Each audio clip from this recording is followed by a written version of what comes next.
Hey guys, how's it going? It's Terrence here with FishnetProductions.com. Coming to you with a quick video today. I want to talk a little bit about mixing versus mastering. Now, there's a lot of conjecture going on about the subject of mixing and mastering and the differences between the two. I think what the problem is, the reason that we haven't really figured it out is because we haven't really looked at the process of both mixing and mastering. Instead, we've tried to label it as mixing and mastering and tried in our minds to create this difference between it. But I want to look at the processes of mixing and mastering objectively, very briefly, so that you can see the differences between the two. Now, what you're trying to achieve as far as mixing can be summed up in one word, and that word is balance. What you're trying to achieve is balance between all of your frequencies in your frequency spectrum, meaning from high to low, high frequencies to low frequencies. You want your mix to be balanced from left and right, meaning the panning of those frequencies. Also, the depth of your mix to be very well balanced, meaning there's a good level of balance between the stuff that's here in your face and the stuff that sits back in the mix. That would be the definition of a balanced or a well-balanced mix with all of those ingredients in there that are well blended together.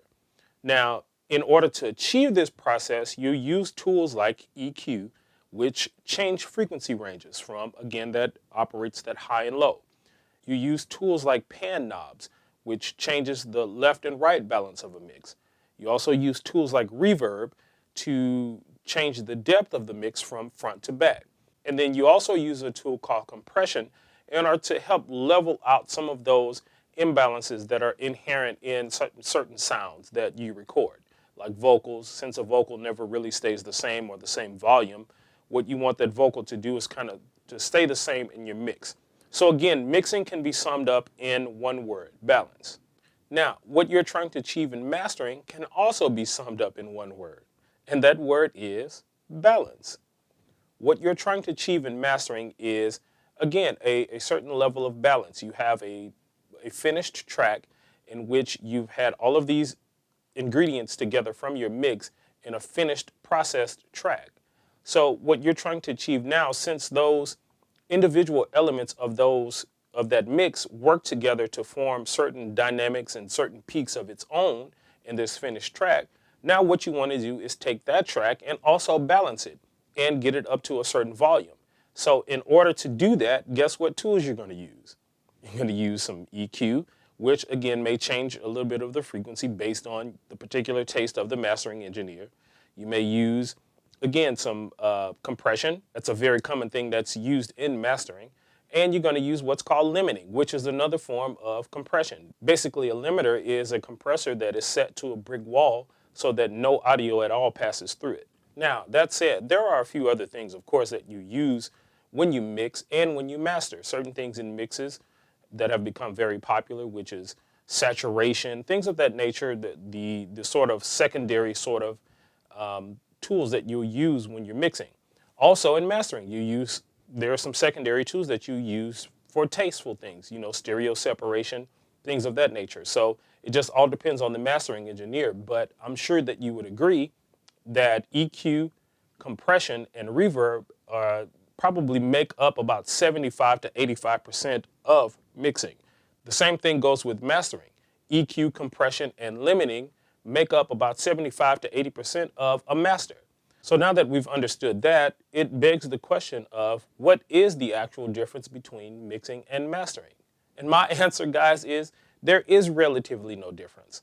You can name them, you can call mixing whatever you want to call it, and you can call mastering whatever you want to call it.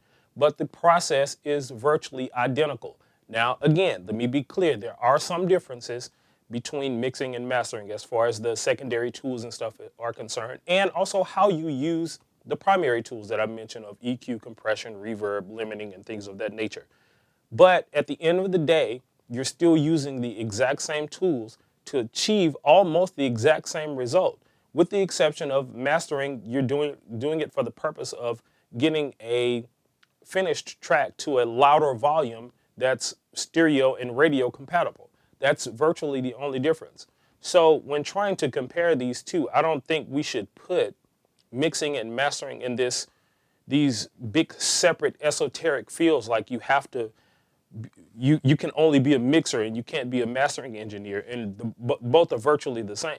Both of the studios and stuff are pretty much set up the same. Now, of course, there are differences, guys. Don't hear what I'm not saying. There are differences between a lot of what the engineers actually do and how they do it, but the use and the purpose of it remain the same. So please understand what I'm saying there. All right, so that's it, guys. I just wanted to talk a little bit about that and give my take on mixing versus mastering. Listen, jump down in the comments and let me know what you think. Let me know what your take on mixing and mastering is and what you think about it and how you approach it. Because that's really all that matters anyway, how we approach this whole thing and how we process our own things in terms of mixing and mastering. Also, make sure you guys go subscribe to the channel if you haven't done so already. I'm going to be putting out a lot more videos with mixing tips, mastering tips, and just some things regarding the recording industry. So make sure you subscribe to the channel. Hit that subscribe button right there in the right-hand corner. And until then, I'll see you guys in the next video.